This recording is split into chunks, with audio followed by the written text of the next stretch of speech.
Good evening, everybody, and welcome to the Gone Diggin' live stream. We are live from the Relic Room this evening. We are back from a pretty good sized break, probably the longest break I've done since I've started this channel. And we've got some new settings and some new things like that going on, and some new announcements. So I'm really excited about all of those things. I hope everyone is doing well in the chat room. First one in this evening was HD Shovel Lead and Diggin with 7. So nice to see you guys this evening. Come to hang out and talk relics. I'm excited about that. Virginia Buried Antiquities Recoveries hanging out. Crispy Kiwi Adventures. What is up, my friend? All the way across the pond from us. Sift and Shovels. Relics has hung out and made it to the chat. Civil War Spur and 9-2 Finder is here. Before we get into this evening's guest, I just kind of wanted to go over a couple things. I just got done with a 10-day trip into Montana and Colorado, where I had the pleasure of hanging out with DK from Adventures in Dirt and Tony from 5280 Adventures. Absolutely one of the highlights of my trip. Those dudes are fantastic. They are as genuine and real person and nice and friendly as they seem like on their channels. Really enjoyed hanging out with them. So if you don't know those guys, go over to 5280 Adventures and DK and Adventures in Dirt. Great guys. What else we got? I've got something pretty cool. Check this out. I was lucky enough to have that right there on the cover of American Digger. So that's my gold coin from the spring. Newest edition of American Digger. Make sure you go out and pick that up. Next time I see you at DIV, I'm glad to sign that for you, even though it would probably degrade the value of your American Digger. So there's that. What else do we have for announcements? I'm going to do a whole separate video on this, but we're closing in on 1,500 subscribers, and I found something really cool, and I got a couple extra ones, so I wanted to give them away. I was able to pick up a couple extra of these relic cases. These are really neat. They're vintage, and I want to give them away at 1,500 subscribers. I don't know if you guys go out and look for that kind of stuff. It is absolutely fantastic. If you can see, this is actually double-sided glass. And if anybody happens to be from the state of South Dakota, I don't know if they want those back, but they made them all the way to Virginia. So they're really neat. They look like they were some sort of like bug drawers or something like that, but I think you could do some really cool stuff with them. So I'm going to do a different video on those. And what else? And I'll give you one relic. I found one cool relic today. I actually found more than one. That is a prehistoric Native American bison. Found that today with my good friend Kent, the river captain. I don't know. We got to find a good name for him. So Dog is my co-pirates here. Punching Plugs, Grey Ghost Adventures, what is up? Deep Digger Duo, hello everybody.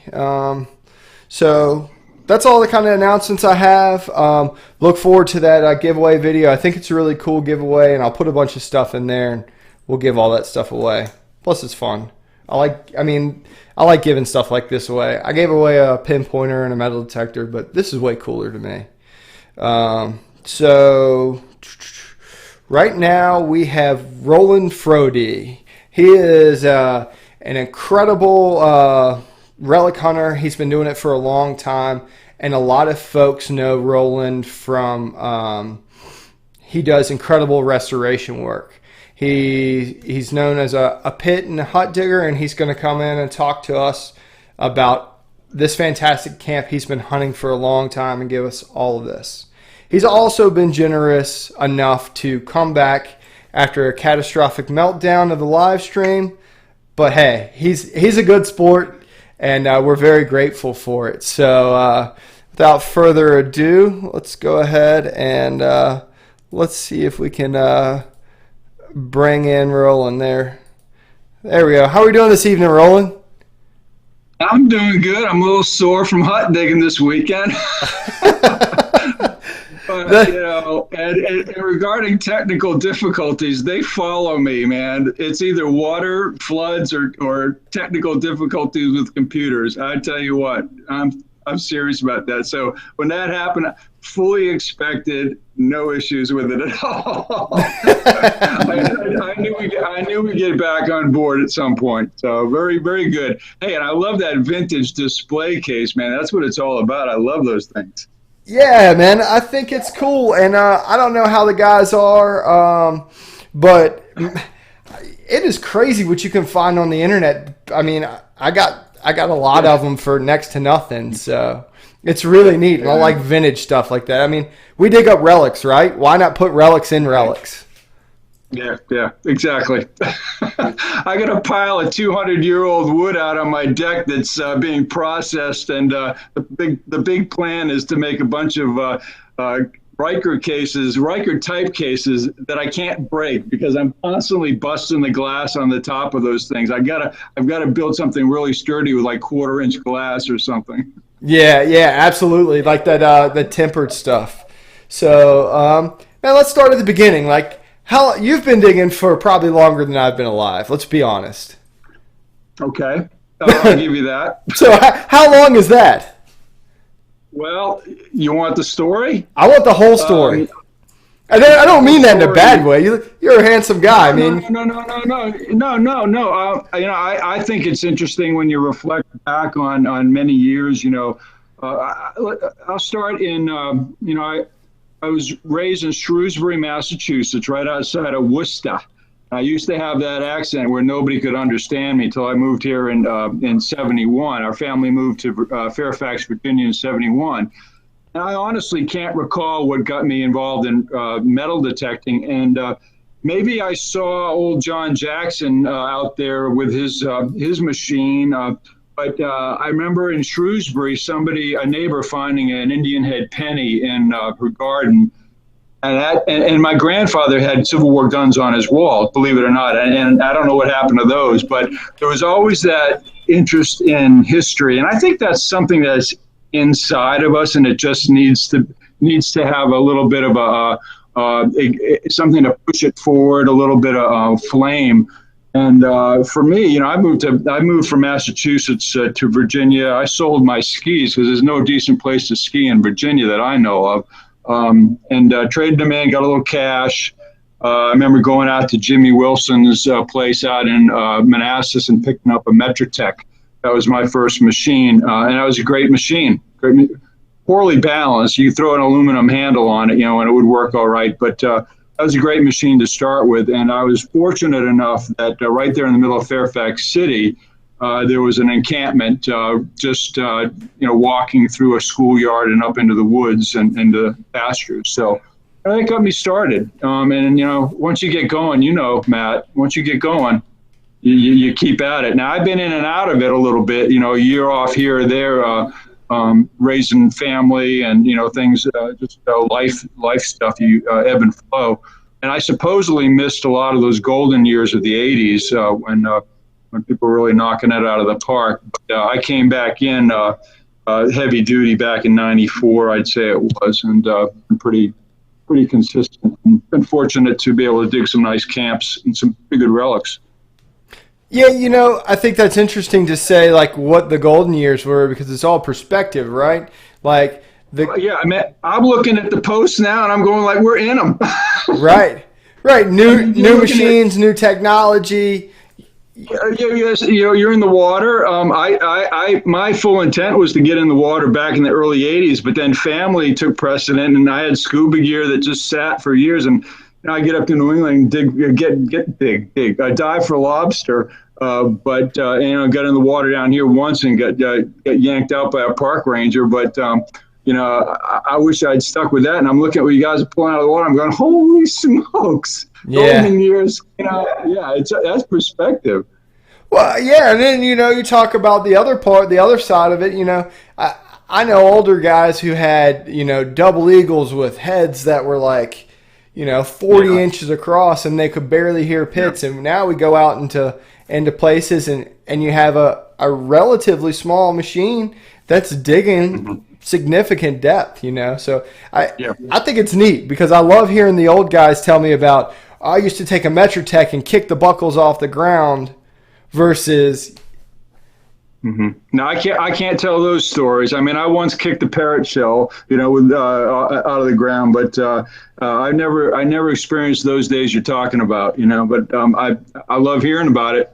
Can't imagine. Yeah, me too. Absolutely, I couldn't imagine. So you've progressed on and off, digging a lot of different places. So you mainly dig Northern Virginia, or have you ever traveled to dig? I'd say the range for my digs have been Fairfax, west, as far west as Winchester, as far south as the Richmond, Petersburg area, as far east as really Stafford area, which is not very far east, but all those early camps, pre-Fredericksburg, I guess you'd call them. When I get up north to Cape Cod, so that doesn't count. That really doesn't count. But up there, how does Cape Cod not count? Well, I guess it does. I found one of my best relics up there. I mean, one of a kind relic. Go figure. It's what a was great that story. Well, it's a Massachusetts Charlestown artillery button. And in '83, when I was living up there, I was involved in a campus ministry on Storrs, University of Connecticut. I was rooming with a guy who decided he wanted to get into some fishing, and my grandparents were out on Cape Cod. So we made a quick trip out there in October. And if you've ever been on Cape Cod in October, it can be it can be frigid. But he wanted to fish. So we stopped at this inlet at a little harbor area. And he commenced to fish, and I pulled my Metrotech out, always have that handy, and I went down along the shoreline, and lo and behold, 1812 stuff all over the place laying on the clay. Now that's a place I want to go water dig. This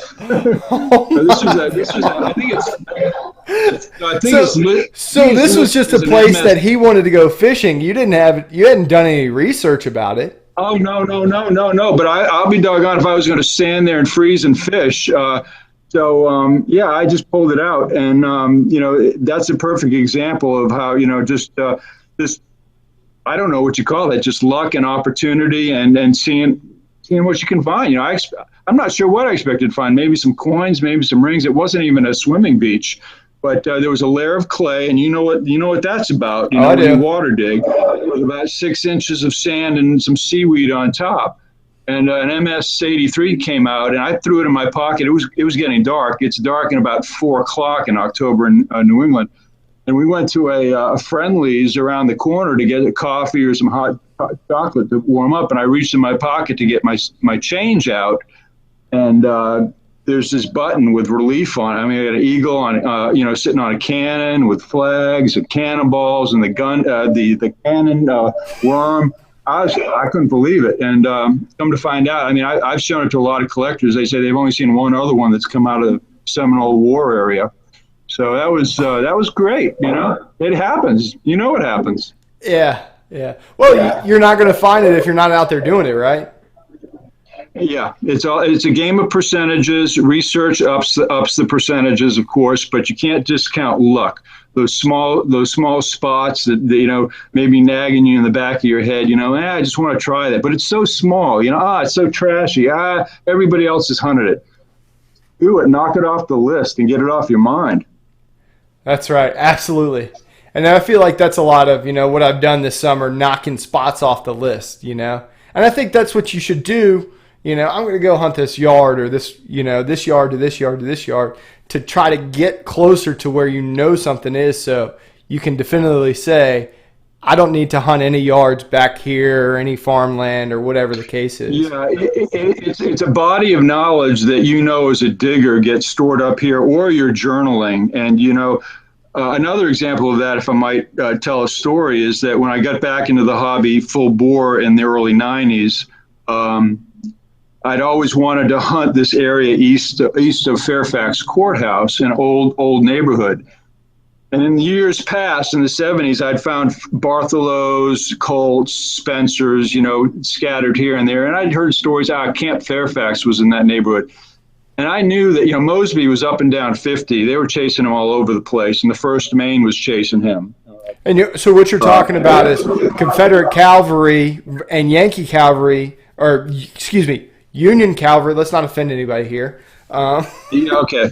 And so you're talking about Confederate and Union troop movements for the folks who are in other places of the world listening. Yeah, and I was certain that I would be able to find some sort of a picket concentration. And yard after yard after yard, it'd be the fired bullets, occasional drops, and I go, dang, I know they're here somewhere. So I finally asked the yard that I should have started with, okay, almost right on the main drag. And a woman answers the door. I tell her, what I do, and if I could have permission to look around. She says, sure, but the prior owner was a relic hunter and had a big old collection. I'm going like, first reaction, right? So, the beginning of the hunt, the front yard indicated exactly that somebody had used a vacuum cleaner if there were relics there. Nothing.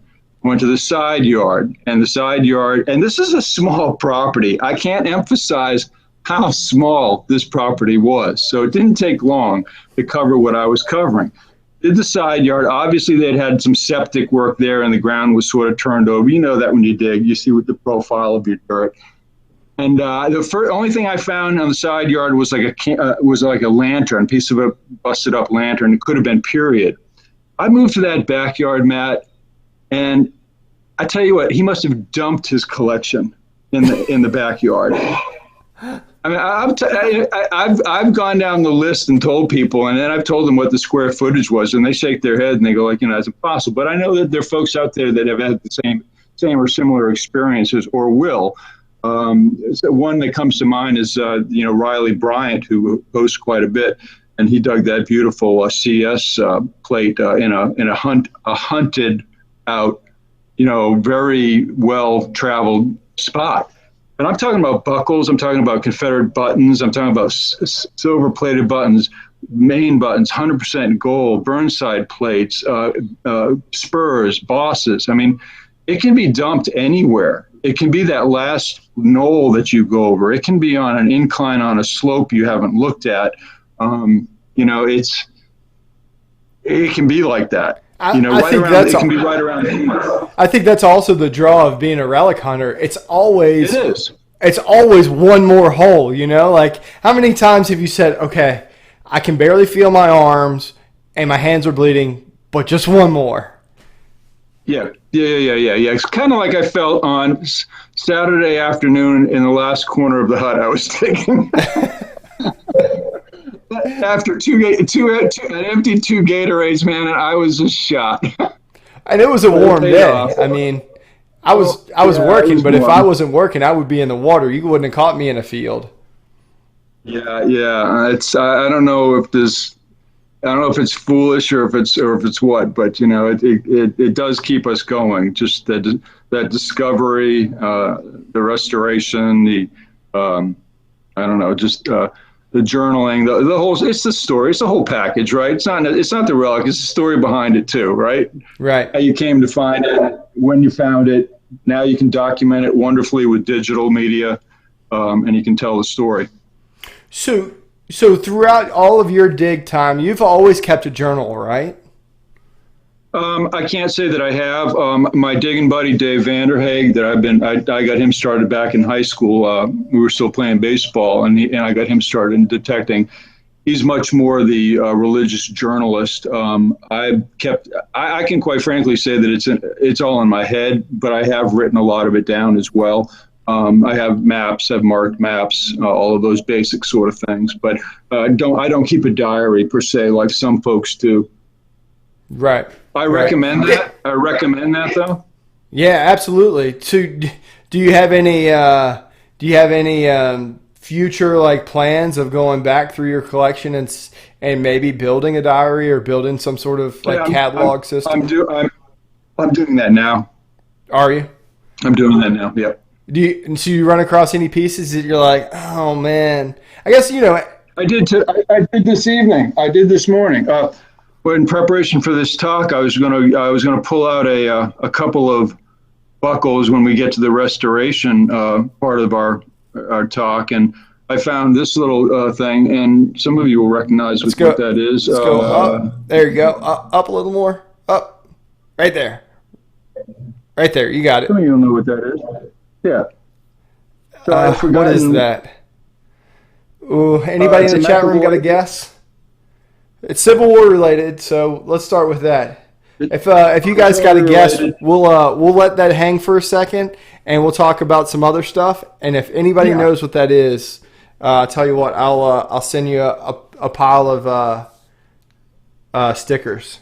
Yeah, I mean, I don't know. I'll send you something. It'll be worthwhile.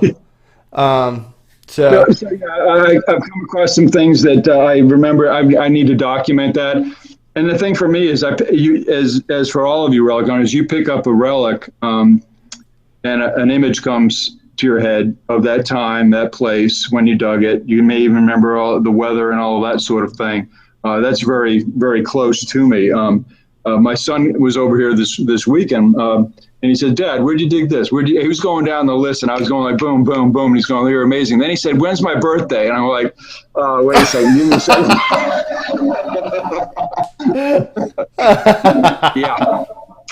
Yeah. So what is that item you showed? That's how do you pronounce it? A McEvoy fuse, not an adapter, but a McEvoy fuse.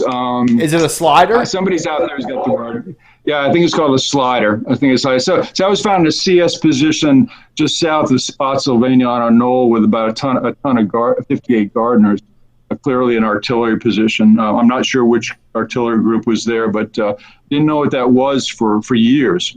And then someone identified that. They're fairly tight. They've been described as rare as hen's teeth. I've seen a bunch of them. Yeah. So CW Spur, I see. It looks like he's got the first guess. So if you send me your email, or send me an email later, I'll make sure that happens. So just a couple people in the chat real quick. Punching Plugs, Nugget Shooter Journals just jumped in. Coils to the Soil, Adventure Archaeology's here. We have a pretty rocking chat right now. We've got 27 hanging out with us this evening. So, hey, welcome everybody. Yeah. So it's been. That's funny. Like, is to the spot. Like, probably if you pick that thing up, you could go like. In your mind, you can see exactly where you found it. I'm seeing the field. I'm seeing the fence. I'm seeing the property across the street that we asked permission at. The garden was full of junk, but behind it, I remember finding like a 5-point rack in the woods and some fuses and a guy chasing us out of the woods. Going on and on and on. Yeah. Yeah. Very vivid memories. Very vivid, yeah. Yeah. So what's next, Matt? What do you want to talk about next? And I've got a ton of stories, but I'm good with stories. I'm good. Everybody else here, I think, seems to be good with stories as well. I guess let's talk a little bit about the camp you're hunting in. Okay. All right. So that's good. I was working 4 camps simultaneously: Culpeper, Stafford, and this one. This one was interesting in that when I was doing computer support, we would get dispatched out on site. Typically, I'd be going into D.C. To many of the businesses but this time I was going to a private home. And when I drove down the road in this very urban area, I was amazed at the trees, the size of the trees, the lay of the land. I'm going like, why haven't I been digging in here? Yeah, that's what I was thinking about. I've got something. Hey, catch in mind, you got to repair a laptop, right? So I pulled in. Nice property, very friendly people. Fortunately, I was able to bring the laptop back to life. But then I asked the question, and this is how I phrased it. I can remember exactly. I said, as I drove in, I noticed that you have a lot of mature trees around here, and I was just wondering if if you're gardening or working around the yard, have you ever found anything that might lead you to believe that there's anything historical going on, Civil War perhaps is, and I don't even think I mentioned metal detecting at that point. She said, "Oh yeah, as a matter of fact, yeah." So she went to the back room and she walked out and she opened up her hand and there's a dropped 69 caliber Mini. I'm thinking, game on. So then I said, "Hey, do you mind if I do do a survey of your property, see if I can find anything with my metal detector? I've been collecting for years, and it'd be really cool to see what I can find. And obviously, I'd be sharing things with you as well as I find them." He said, "Oh, no problem. When would you like to do this?" I said, "How about Saturday?" So I was on that property next Saturday, and I think I found 75 three-ringers in our front yard slope, fired and dropped, and that was the beginning of that, which led to getting permission from just about every landowner within a tenth of a mile. They like dominoes. And the last one, jumping forward, was a significant one, and that was I was actually hunting in that first permission, and the father and his son, and I didn't know that they were owners of the property that I've been wanting to get on forever because it had been hostile, and everybody I'd seen there, these weren't the owners. So I probably had been jumping down to Culpeper and been away for a while, for them to have moved in and not realize it. So I was hunting, and I didn't know who they were, and they were across the field, and I know kids love Civil War stuff, right? So I said, and he kept on looking over, and I just said, "Come on," I just dug a bullet. I said, "Well, come on over here, let me show you what's going on." So he and his dad came over, and I just dug a bullet out of the hole.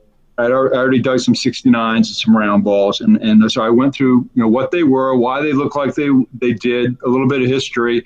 And, they're going, "Oh, wow, this is cool." And I said, "Would you like them?" And oh, he was just thrilled.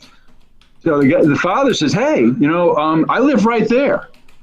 Anytime you want to come over and hunt the property, you're welcome to do so." And I couldn't barely contain my excitement because that was the last property. I didn't know what was there. I hadn't trespassed. I hadn't done anything, but I know that everything that I've been finding went right up to the property, and there was no reason to believe that was not going to be the same story.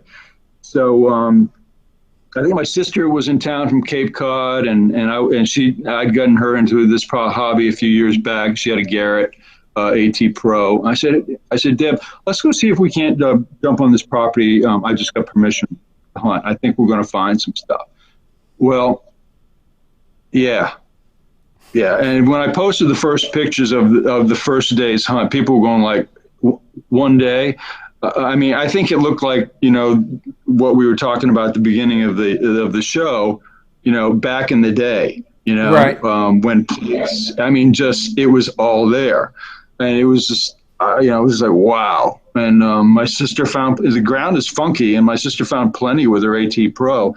So, the surface finds were numerous, numerous, and a lot of Jeff Davis hat pieces, a ton of the bullets, lots of buttons, nothing really, fantastic in terms of, rarity, that sort of thing. But to be on a camp that you've just got a sense is a virgin camp. And I'm thinking all the while, because I've got all this experience now digging huts from the DIVs, digging the 94th New York camp that me and my buddy found down in Stafford, another dug-in camp in Culpeper. So I've got this all in my belt, and all that knowledge, I'm going like, oh man, they're here. This is where they dug in. Because you're finding the gun tools, you're hearing all the iron from the barrel bands, that they put up on their chimneys. Everything was pointing to a dug-in camp. The next step was to get permission to go deep.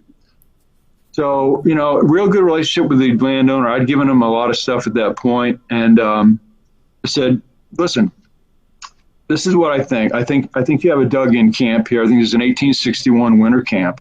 They built their huts here. I have every reason to believe that. And I said, "Well, what do you mean by going deep?"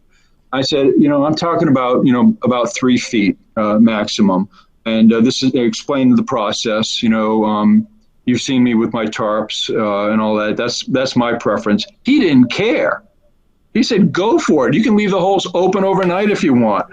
And I'm going like, thank you, God. So, yeah. And so for the last several years, I've just had my permission to hit one hut after the other.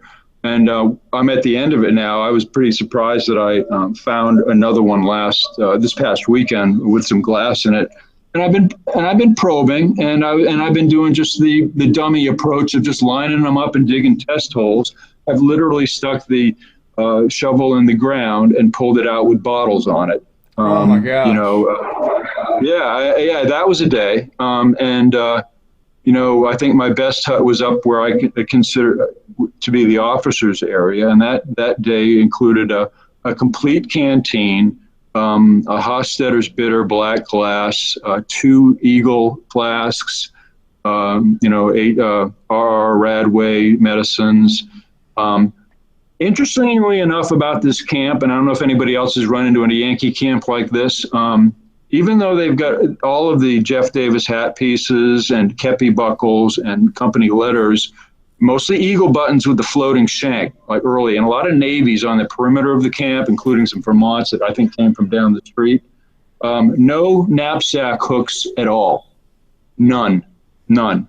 That's the one thing that I think you always expect to find in a Yankee camp. Is that due to the earliness of their bags that they were using?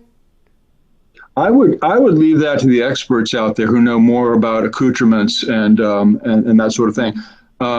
My sense is that this camp may have been the 7th Pennsylvania reserves. Although I've found Maine, Wisconsin, Vermont, and New York buttons in the area. Those were on the perimeter, and I think they were just visitors to the camp. Generally speaking, a paucity of state buttons within the camp itself.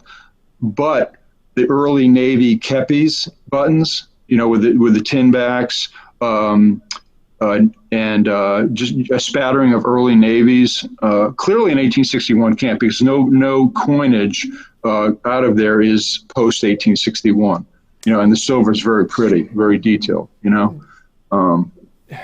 So pretty cool. Pretty cool experience to be able to not have to travel a long distance with 100% permission to dig the heck out of a property and document it all.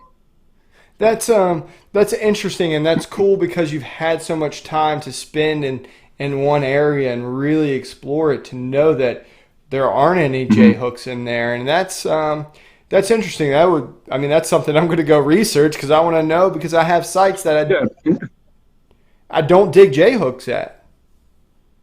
Right.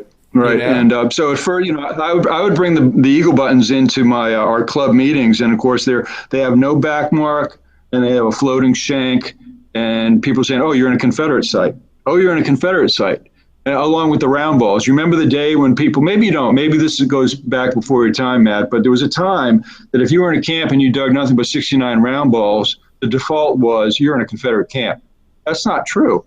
I dug over 250 round balls out of one field in this camp. And that just goes along with the 69 caliber minis. There's no rhyme or reason for round balls to indicate a Confederate camp, unless that's what you're finding in terms of buttons, right?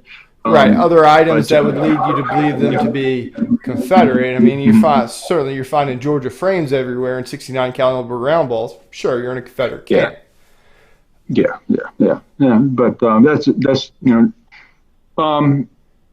terms of I've got an exhaustive list of the relics that have come out of there, and the numbers, and the variations, and all of that. So it's well documented. I've got that picture in my mind of where things happened. I know where the soldiers were entering the camp and discharging their muskets before coming into the camp proper. I know where the roads were, because probing gives you that. I know where the roads are just through probing. You get this really a mental picture of what the ground should be like in different areas. And if it varies, it's maybe a clue to dig down. There are actually a couple of areas in the camp. This might be interesting to the listeners, that I am firmly convinced that there are wagons being brought in that were dumping rocks and half brick that was suitable for the soldiers to make their fire pits and hut foundations with. Because there are 3 areas the same distance off the road where there's a concentration of very large boulders. It's not a natural deposit, and it's not from the farmers clearing their fields either. I think wagons were actually delivering material to the soldiers. This is an educated guess, of course. People out there may say, "Oh, I don't know. I don't think they, did that sort of thing." But it's an interesting thing interesting features to have found in the camp.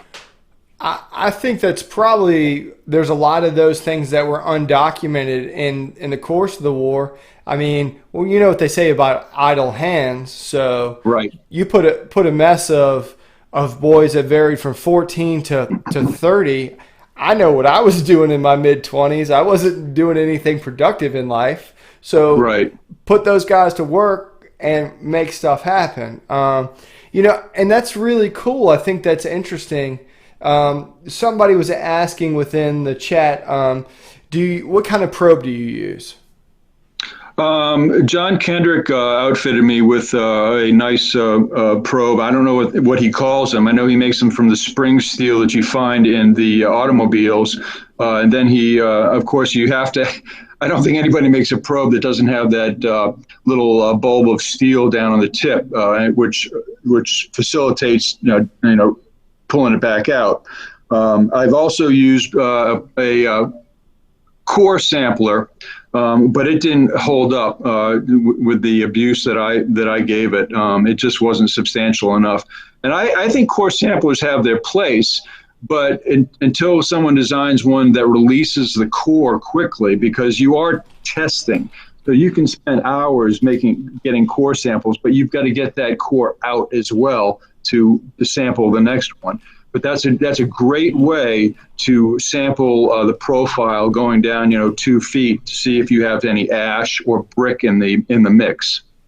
Yeah, that makes sense. I mean, I can see we growing up on a farm, we use core samplers for hay bales, but that is the problem, is pulling it apart or getting everything out of it. Usually one half of the bottom section of that core sampler is where maybe even more than half, but it's embedded in that, because you can't just have a half circle of metal. It's got to be almost 3/4. And unless it's powder, it's going to stay in there, and you've got to figure out a way to dig it out every time, and that's a bit of a pain. But once it can pay off. Once you find your 1 or 2 huts, you can get them lined up pretty well, and you can do some guesswork with the regular probe, which doesn't take half as much energy. So as you, obviously, I know that you probably have it mentally mapped out. Do you have it mapped out within the property as to where the huts you've dug and yeah. So are there any features that stand out to you, how this camp is laid out? Or is it, I mean, I'm familiar with 1863 regulation where they wanted latrines every so often. They wanted huts every so often. Mm-hmm. That's a good question, Matt. The officers are definitely up high, and that's where you're going to find the better flasks. Shit rolls downhill. Excuse my language. It does. So officers up top. It seemed that the huts generally followed the contour of this slope. So they weren't straight across, but if you can imagine them kind of in a slight arc going with the contour of the hill coming down to the base. The features that were interesting, and it put me on to some really nice finds, are I wouldn't call them ravines, but I would say that they are low areas that look like, I at first thought they were just where the erosion had occurred. And as we know, I mean, if you have a lot of soldiers on one side, they are trampling down everything, and the erosion factor when it rains is significant. But what was interesting is that there were huts that were in those features. In other words, that terrain, what do I want to say, that valley, if you will, which again wasn't significant. I discounted in my mind, thinking that, okay, well, there may be relics in there, but that's not going to be a hut. Okay, now that could speak to it changing over time significantly. I don't know, but I would say that if you're probing, don't ignore those areas. In fact, I want to get back to Coles Hill someday, and I want to probe out or test hole very deep some of those valley areas because just because of my experience in this camp. Yeah, I got to hunt Coles Hill last fall, and it was tremendous how deep the relics there were. If you weren't at 4.5 or 5 feet, you weren't necessarily going to find anything. And you would get down and you'd punch a layer and you'd see a little bit of color, and there would be a dozen relics. And you're like, holy smokes, I can't believe this. Yeah, that was the experience for everybody, I think, except for the folks that were doing the latrine at the top. I mean, that was my experience that you just described, because that ground is so red. There's no variation from top to bottom, pretty much. Would you agree with that? I mean, in terms of coloration, even in the features didn't have any true color to really identify that you were in something. And in fact, my good friend Jamie Henley found the base of an epaulet scale, and it was probably 2.5 foot in the ground. And we covered the hole up. And I thought about it when I was driving away from Coles Hill. I should have been hitting the head with a hammer because that was probably a feature. Yep. Yeah, exactly. But there was nothing around it to indicate it. So in your camp, or is it the same way? No, the rules of hut digging change from place to place, and Culpeper is one of those places. And you're talking about a heavily farmed field. That Culpeper, Coles Hill, Hansborough Ridge was farmed heavily from early 1700s. I read a book about it and the family. It's fascinating read, by the way. But that has a lot to do with it. But the geology perhaps has more to do with it. That top layer of topsoil had been destroyed both by farming and by the camp that was established on those slopes and on that hill.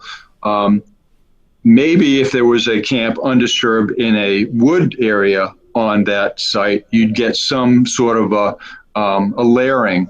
My site, when I hit Virginia clay, I pretty much know that I'm not in a feature.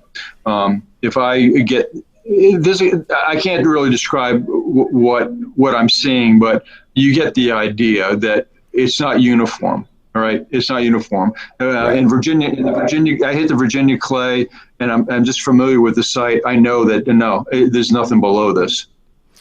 I think it almost takes a couple of features to give you a strong idea of what you're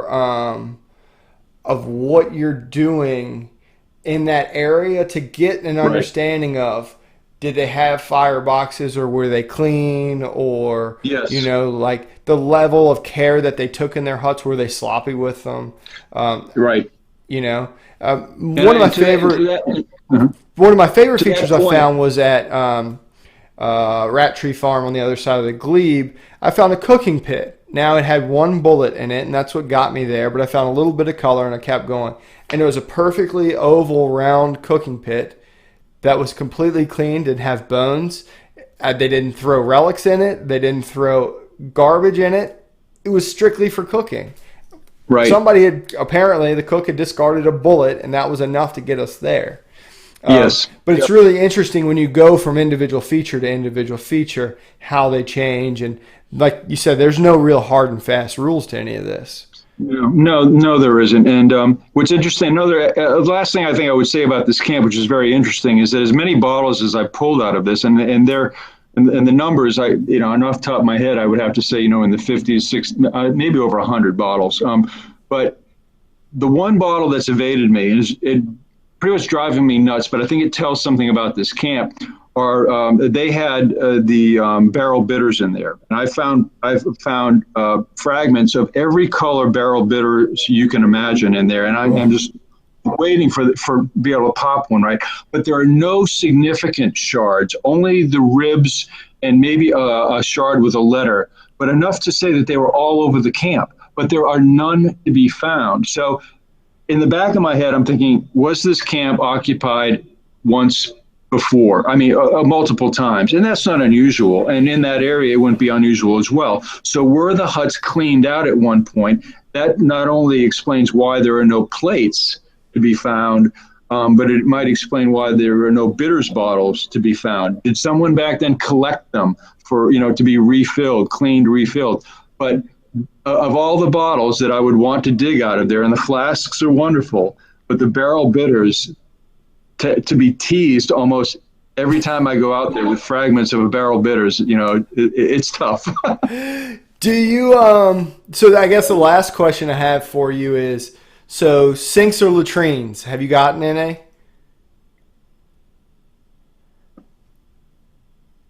I think I got into a latrine. I just saw that the earth was a little bit different. And are you talking about a hut latrine? I mean, no, I'm talking about a latrine for your camp. Yeah.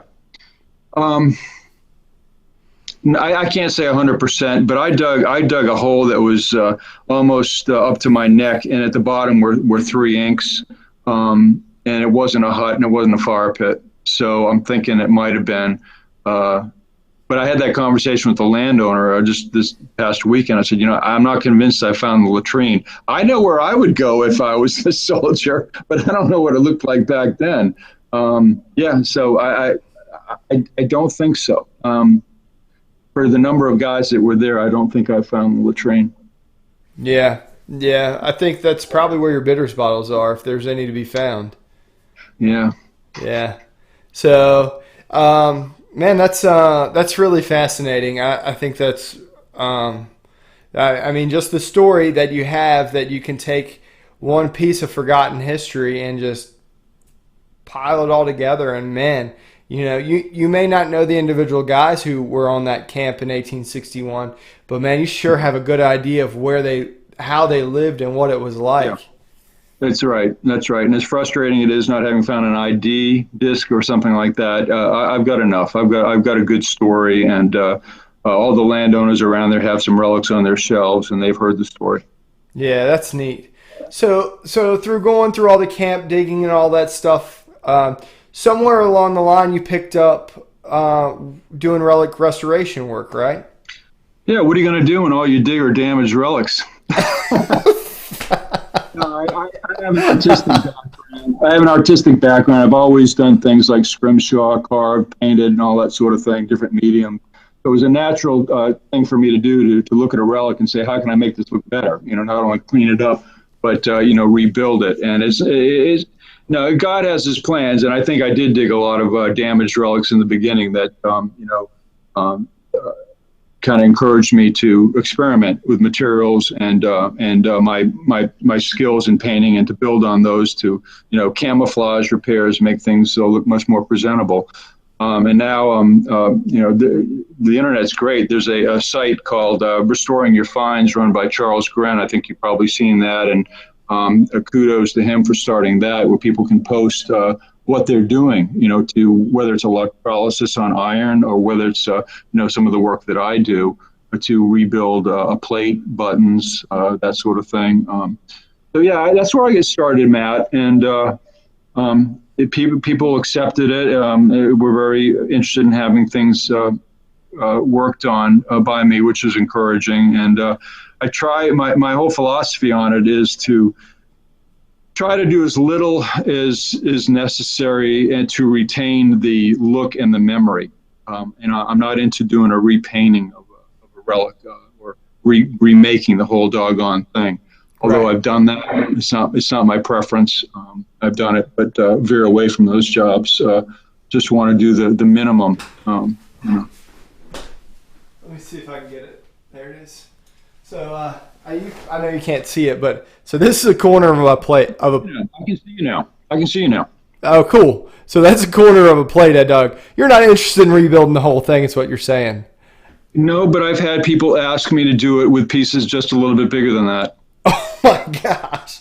And see, for me personally, I find that to be like, so my goal this year was to dig a plate out of the water. Well, I found this, and it's a plate, Yeah. or at least pieces Right. of a plate, and Right. I think that I think for everyone, they all have their own personal opinions of where they would like to take a relic, or should it be restored? And That is true.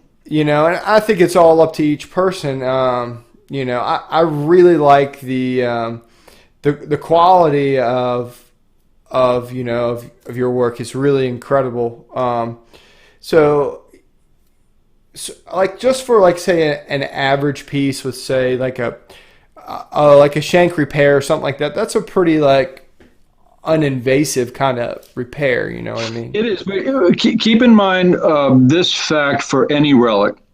You dig and I'll use the low country relics as an example because they seem to come out of the ground in such pristine condition. Slick, I would almost describe the relics coming out of South Carolina and the sandy, what they call the sugar sand. Yeah. And then you compare that, with what you've seen coming out of, let's say, a Coles Hill and Culpeper. And there's no comparison. So if you take let's say a CS staff button, for example, with no shank and out of South Carolina sandy soil and one out of Culpeper, it's a totally different look. How do you camouflage the shank repair on something that looks like it was dropped yesterday versus something that has a nice green mottled crusty verdigris that you can simulate. So that's always an issue in terms of what can be done. It's really not standard. It's standard within a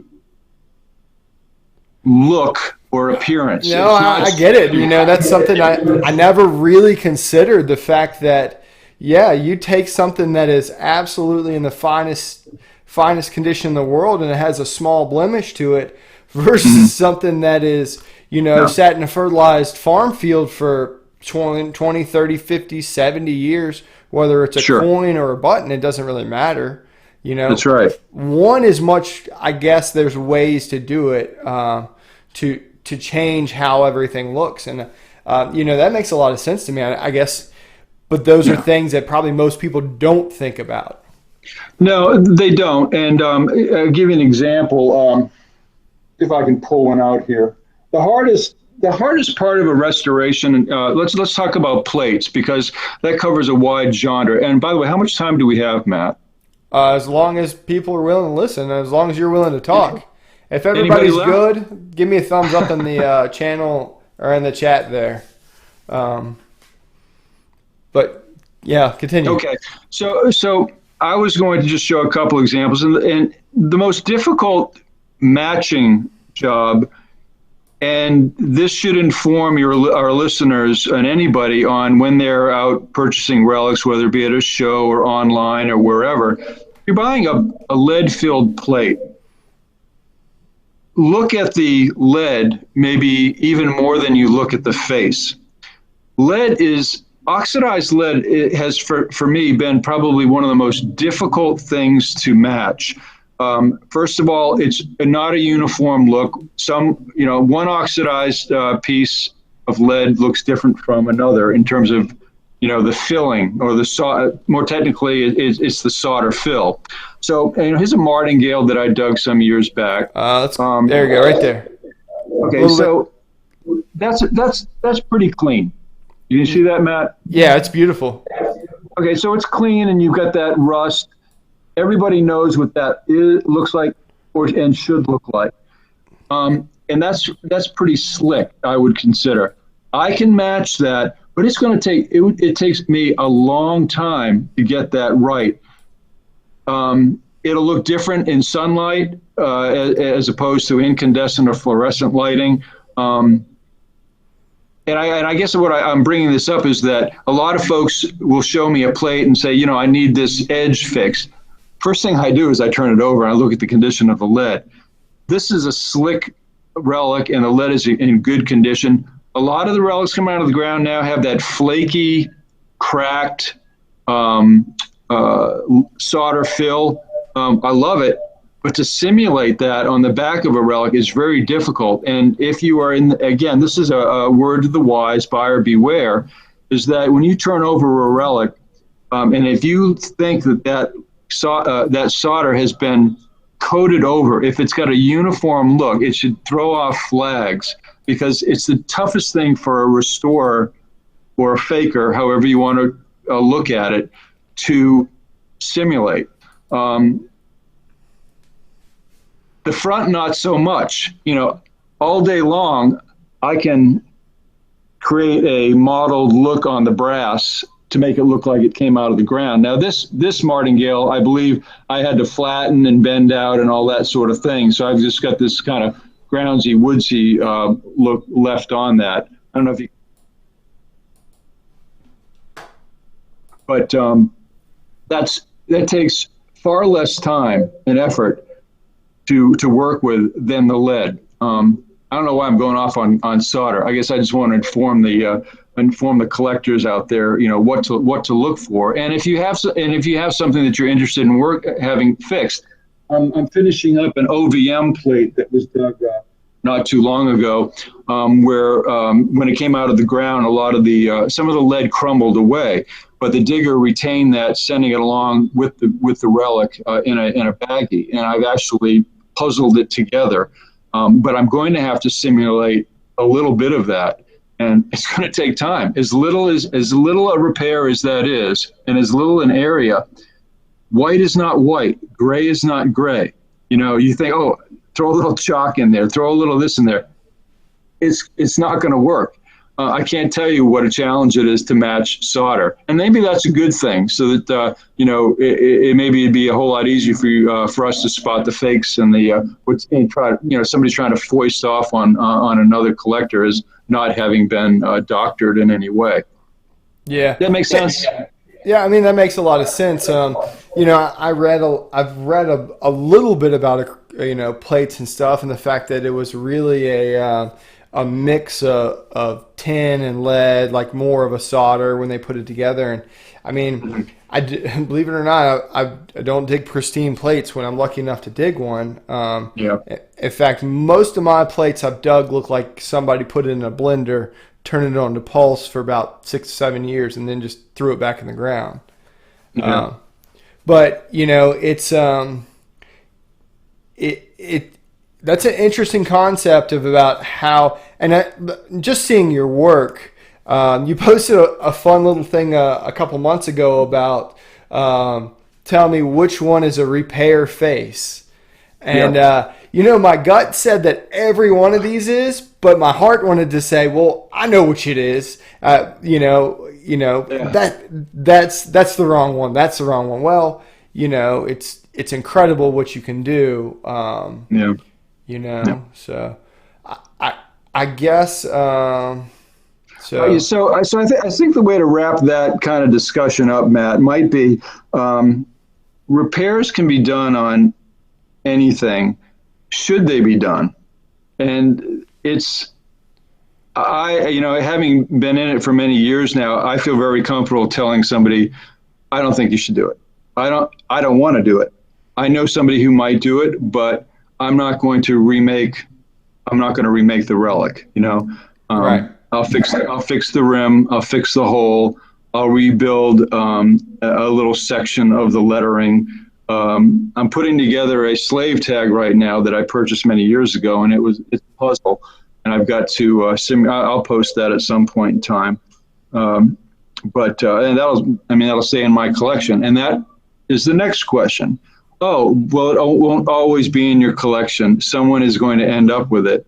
Well, that's right. And are we responsible for what somebody else does with the restored antique car, restored anything, and how they move that forward? It's a big question. I don't think you can ever judge what the future will do with what you have, but I think as people who collect and actively search for history, and whether it's the ground, the beach, whatever it is, the desert. I think we have a job to be stewards of that item, because to be honest, we're only temporary possessions of these things. And Yep.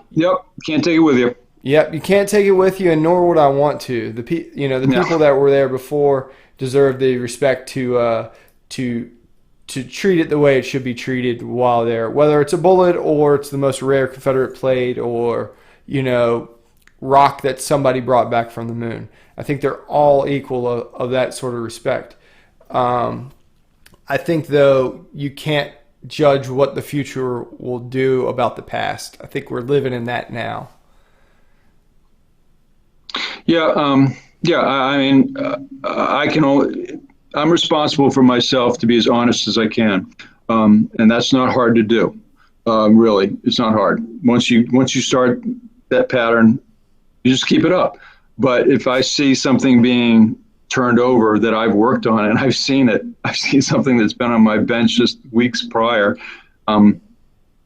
that's when I'm challenged to how do I call that person out, and I've done it, and I will continue to do it. I think that's a responsibility I have, and how I do it is really the question. But it shouldn't be done. Full disclosure. I always provide before and afters with my work. There's no reason why the next person can't do the same. Yeah, absolutely, absolutely. It's absolutely fantastic topic, and I just it's one of those things that it's just what it is. You hold the highest integrity for yourself. Are there any comments coming in on that, Matt? Yeah, I am. There's a lot of different in the chat. We've got a lot of folks that prefer relics in their original state, and I understand that. But so I have actually somebody in the chat, Bama Dave, who you restored a second core badge from him from he dug on the ridge, Hansborough Ridge. Cool. I should have dug that. You should have dug that? Were you digging there with Bama Dave? No. I was in the general area. I should have dug it all. I've got my share of relics, but I just don't dig Confederate stuff. If it's there, somebody else will dig it. But I mean, that's obviously not a Confederate relic, but I'm just saying. Yeah. For me, that's a bucket lister. I guess let's just talk about fun things. Like, okay, what's the most interesting thing that you've had? Like, it doesn't have to be value wise or anything. What's the most interesting thing that you've restored, or what you had the most enjoyment restoring? Oh, most enjoyment. That's a tough one.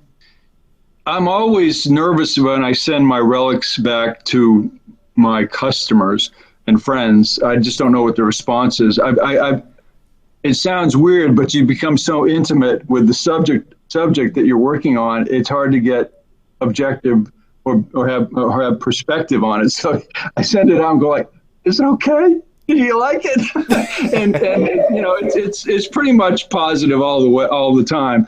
The most enjoyment. I tell you what, when I get that solder match right, I feel like I've accomplished something, and I deserve a beer and maybe even a glass of wine. Yeah. So that's without compromising, and that's what I mean. I'm without hiding it, with being able to blend something in such a way that, oh man, that looks good. You hit it out of the park. If I could only remember that formula again. But see, the formula doesn't apply to all relics. So most favorite restorations or interesting, pewter syringe, pewter syringes. I many years ago I completed a Louisiana stamp brass plate. I don't know how I did it, but there was a huge piece missing, and you just couldn't tell. That was surprisingly satisfactory. But Boy, there's been so many. You name a relic, and I think I've done some work on it, to tell you the truth. Uh, well, I it's gotta very satisfactory. It's very satisfactory. This is very satisfactory when a rim replacement actually fits. A lot of folks should know this. A New York rim will not fit on many, many other three-piece buttons. It just won't. There'll be a Yeah. gap. So I do have some pretty like generic stuff. So do you like you offer like basically varying degrees of like, so if I had a plate bent in half, you could unfold it for me. I'm not saying I can or can't. Oh, I'm sorry, but that's something that you would look at, Oh, especially say absolutely. we are going to the Virginia Diggers meetup, and we'll talk about that in a second. Yeah, But yeah, that's yeah. My standard response has often been, I think it will cooperate, but I won't know till it's in hand, because one sword belt plate with the same bend as another has been under different ground conditions. One will crack, and the other one will just inexplicably just bend out and cooperate in every regard. The malleability of the metal, it's an interesting thing, and what affects it. It's each piece is different. Yeah, that's right. All right, I'll stop now because you're right. I'm like, well, I mean, that's like just put a little, Right. or just bend it out, like, like some of the older guys I hunt with have always told me. So if you get something with a little turn or twist in it, bend it as soon as it comes out the ground, or don't touch it for the rest of the time you own it. I think there's some truth to that. It's kind of like Bigfoot, all these reports about Bigfoot, But if enough people report that, you got to wonder. And I think there's something to that, and I think it has everything to do with molecular structure of the metal in combination with whatever moisture content. It's very interesting, but I don't know what the science is there. I don't know what science supports it, but it doesn't matter. Keep bending them out if it works. I don't know, and it's like it's the same thing. It's varying degrees. Obviously, I'm not going to take a plate bent at a 90, but if it's got a Yeah. little bit of a turn to it, I've gone run straight to a truck and put it in a book and put a little pressure on it, and perfect. Right. Don't ever touch it again. Right. Um, Just some basic physics. Okay, V. Okay, let's get at the sword belt plate. yeah, we're Your good. first inclination is going to be, I would guess, if you wanted to straighten out, you want to put pressure on here and here, which is the totally wrong approach. Okay, you've got to, because your weak point is right there. You start putting pressure on the outward area, what you're going to end up with is this, real quick. You're going to end up with that. But not only that, is that any weak micro breaks there are going to be stressed out, and you're going to lose the relic. What has to really happen, and what I do with my clamping, and as I progress through it, I've got to get as close to this point right here on the inside bend to apply pressure on both sides. Okay, that's what's going to keep this from breaking. So if you're in the field, it may or may not work, but I'm telling you, the worst thing that you can do, one of the worst things you can do is try to bend something out by putting something across this, or something that doesn't take into account that weakest point. I'm sure there's engineers out there that may be nodding their head and have an actual, have some sort of formula that describes that. I think your gut feel as to how you should bend something out with a severe bend, whether it be a panel plate or a cast plate, is probably first thought wrong. Yeah. I think probably a lot of plates, and I know I've broken things of lesser value going, oh, just fix this, but it is what it is. I guess it's a risk we all take. So, yeah. So we what are we doing? We're a little over 3 weeks away. Well, I don't know where we're at. No, we're closer than that. What's today? We're going to meet up on the 21st. Yeah, so we're about a little less than 2 weeks away from the Virginia Diggers meetup. which will be fun. Have you ever been to? I mean, I'm sure you've been to cookouts, outings like this, but certainly never like Facebook, never met anybody kind of thing before. Have you ever done anything like this? No, no, this is all new. My launch into stardom. Yeah.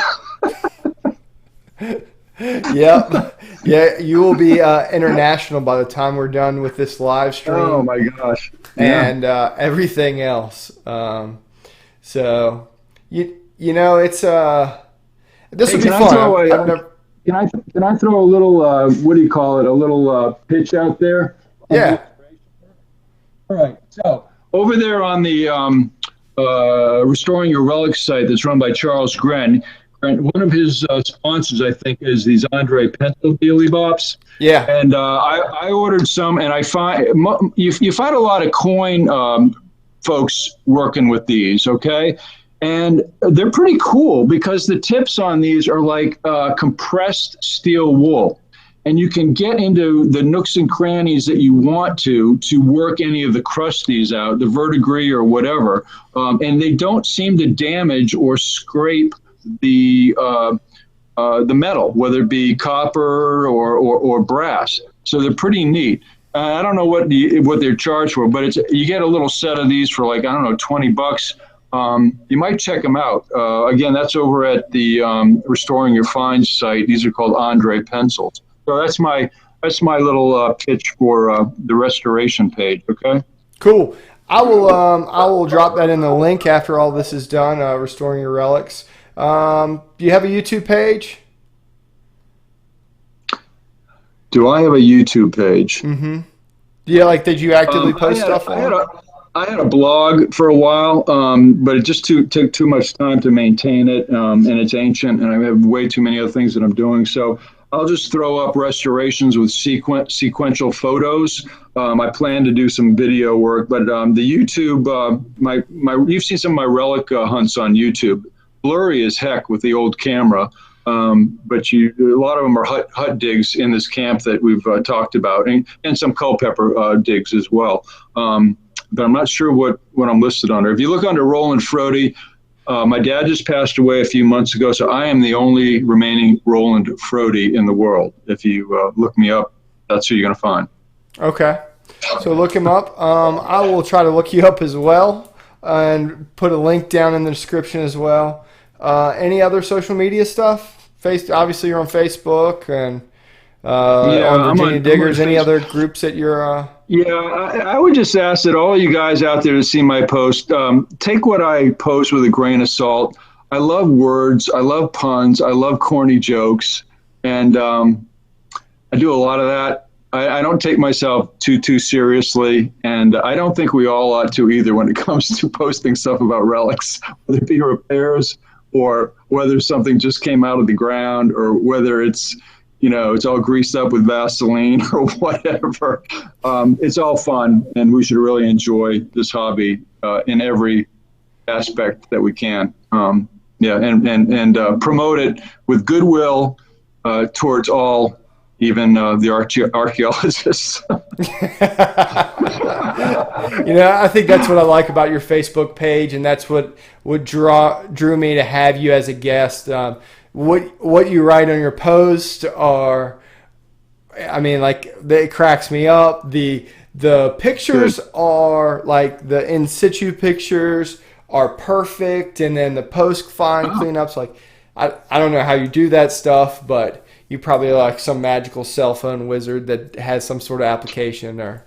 No. All I do is I just bring them into Photoshop and do a little cropping and try to get the color a little better than what the camera provides. Because, for instance, in that last post with that inkwell that I dug on Saturday afternoon, it shows as much more emerald than it is.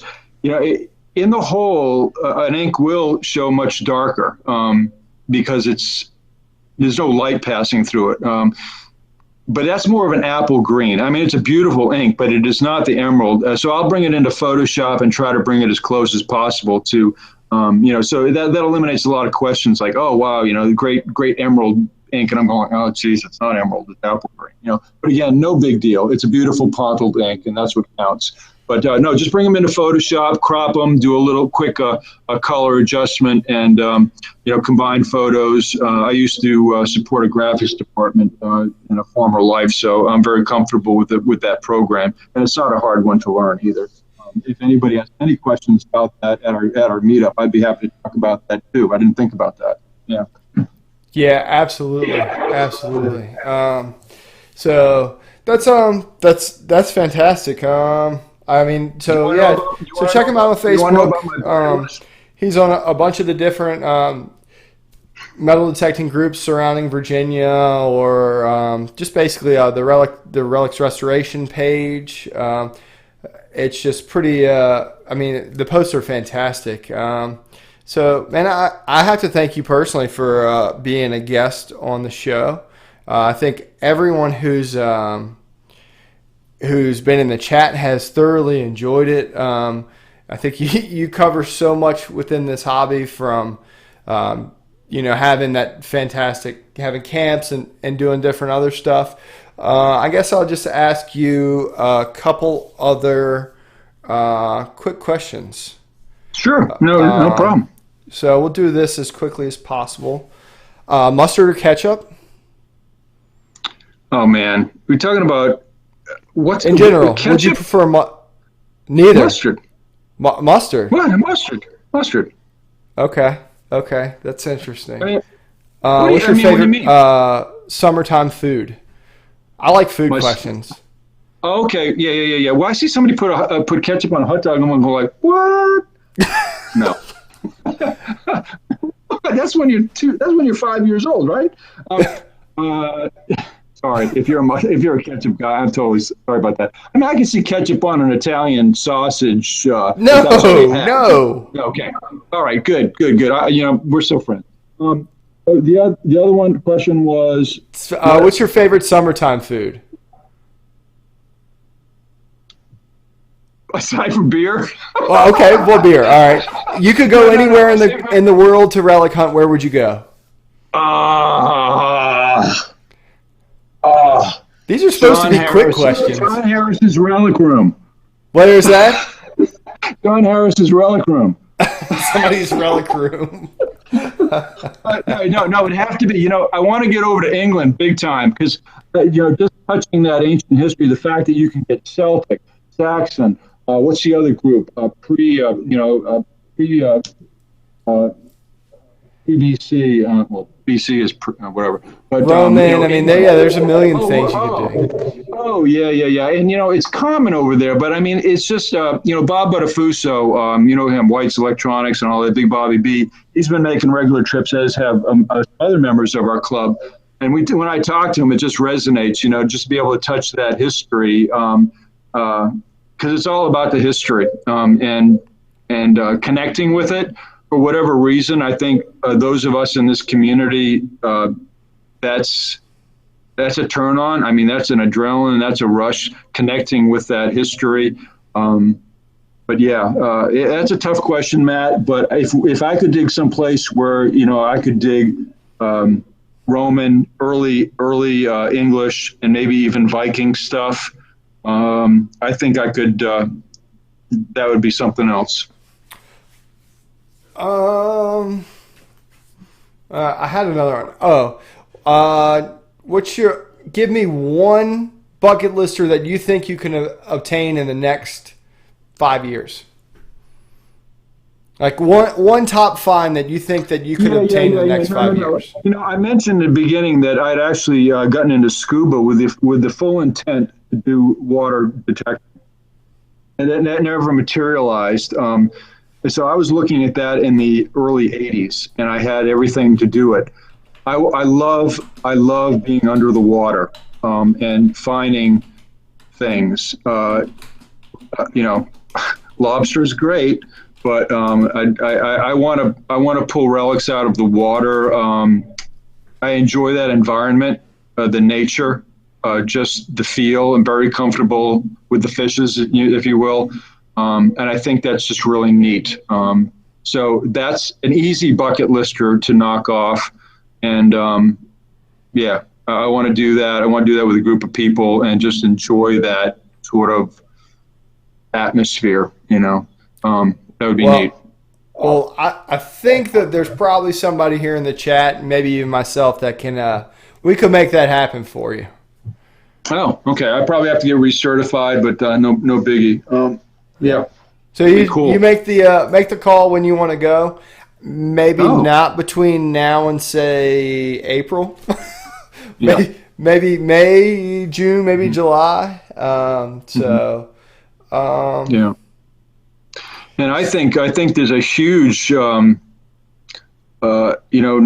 England seems to be opening up. I may be somewhat naive, but it seems to be opening up late to the relic hunting scene.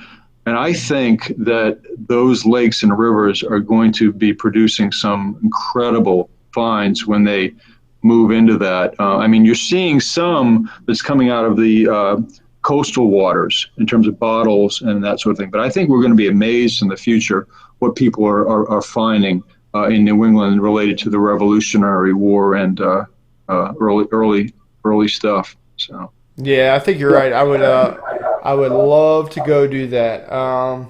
And my good friend Kent, who I went hunting with today, said he'll even hook you up with your recertification as well.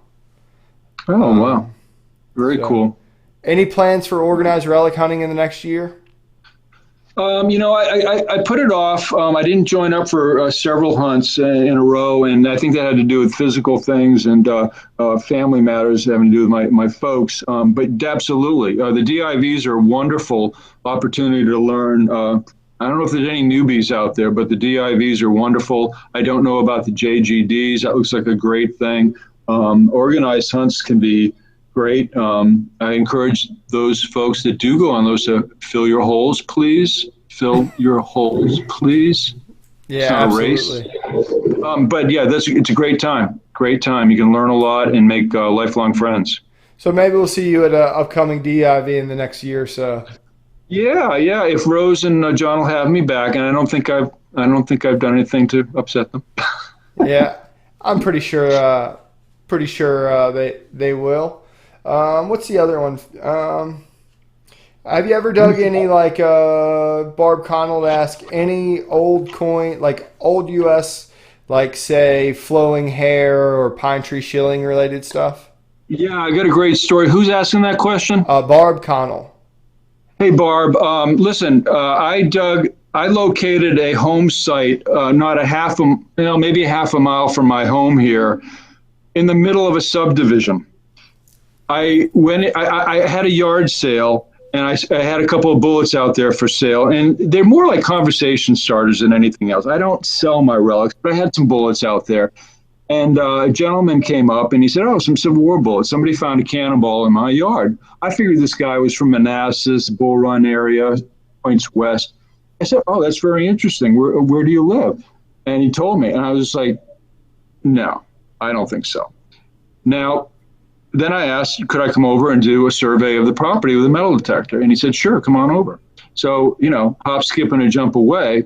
And I didn't find any cannonballs, but I was definitely on an old home site with all of the associated iron that you find at a home site. Don't run away from iron, folks. That's a good sign. And I came away with a cut real that was the date on it. All I had was the 3 and the 4. Okay. Game on. I came back and I went back over a period. Like I said, I had 4 sites I was working on. I forgot about this one. I posted a lot on this. You can look up my old site, OLDE. And I eventually found a footprint of a home site. When I mean footprint, where the house structure once stood. Nothing there at all. Nothing to see, as oftentimes is the case. In New England, you'll see stone walls. In this area, nothing. What put me onto it was I'd found some coins, all pre-1819, in the vicinity surface finding, maybe a half dozen, and a couple of coppers, right? Wow. And then I found a drawer pull plate with a embossed ear of corn on it. I said, "That's old. That's really old. What's it doing here? Why is that furniture piece sitting here on this knoll in the middle of the woods?" So I started to go deep. and it was never, I would never hit the Virginia clay. I get down 4 feet, maybe 5, and I have pictures of this. And on the way down, I am finding old glass, nothing complete, but really old glass. And down in the bottom of the footprint of that, and I would estimate, I have this documented. It was probably a 20-foot by 15-foot space we're talking about. It's funny is if you go on Google Maps, you can actually see the satellite. If you go to this, I'm embarrassed to say, but if you look at this, you can actually see my excavation in the satellite. It's filled. It just looks different. So I'm down 4 feet. Now, you can't excavate that dimension completely by hand. That's a lot of dirt. So I am sinking holes that are roughly, the width of my body each visit to get to the bottom of this cellar hole, which is a sandy bottom, where I found 40 pre-1819 coins. Oh, my gosh. Reals, half reals, a silver Masonic pin that I'm told belonged to a Grand Mason that was probably made out of coin silver, clearly early 1700s. Now, whatever took this structure out, I think it was immediate. And we've had derechos through here. And if you know what a derecho is, anything built on a knoll, unprotected, is going to get knocked down or can be knocked down. I think this structure was catastrophically dropped, and everything in it fell, along with what may have fallen through the floorboards over time. But one corner was the silver. The coppers were spread throughout the bottom of the basement area. And in my excavations, I identified 6 pillars of stacked rock, which served as the foundation for the structure. So that was my big find, and I thought, I was the cat's meow and posting, I found 2 coppers today. Well, you guys up in New England find, half a dozen coppers every day. But for me, that was my first real, almost colonial era site with great coinage. And the other one was in an area called Dumfries, Virginia. You may be familiar with it. Was a spectacular coin spill, including an 8 real that I thought was play money when it popped out. And it was there that I also found a what at the time was considered a George Washington inaugural button, but it's since been categorized by some as a First Nation button, which is even rarer, and maybe one of the best specimens recovered.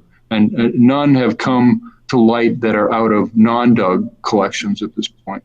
So that was the other one where the coins were old. I love old coins. Absolutely love them.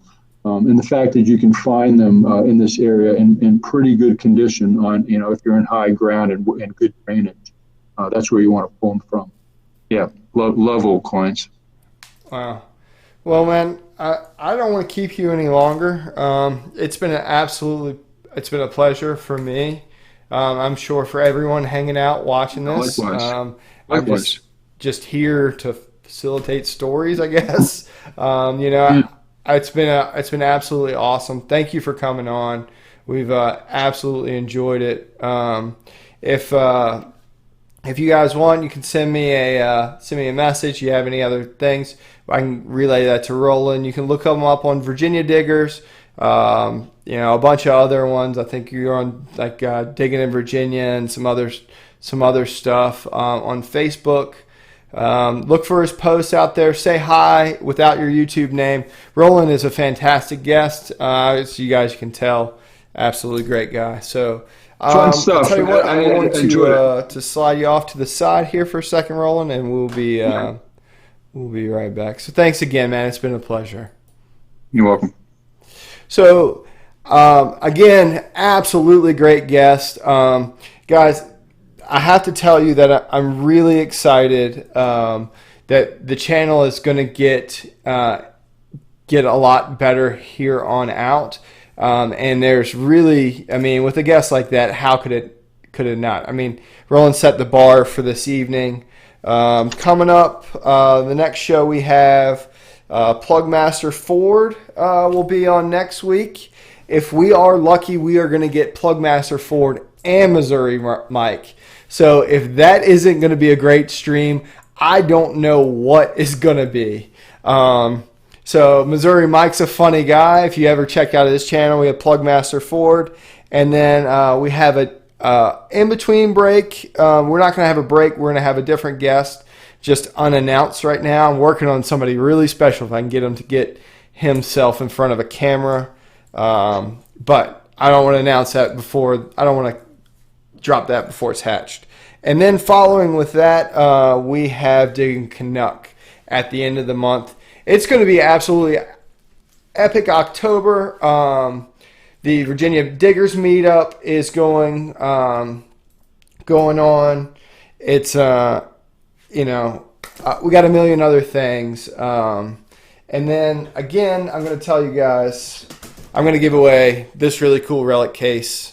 And it'll have all kinds of fun stuff as soon as I hit 1,500 subs. I'll do a whole video on that with an update. Be sure to pick up your copy of American Digger and check out my coin on the front page. And plus, American Digger, I don't know if you guys have had this for a subscription. This is fantastic. A lot of great people digging with sevens, writing articles.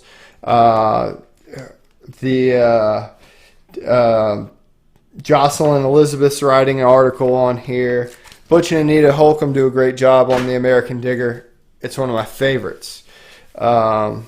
So, Case, all kinds of other fun stuff. Great guest. As always, I really appreciate you coming and hanging out on your Tuesday night and spending your time that you could be doing so many other things with me and my friends here on the channel. Thanks to everybody who stopped in. Sorry to the folks I wasn't able to give a shout out to. Ozark Detectors, Diggin,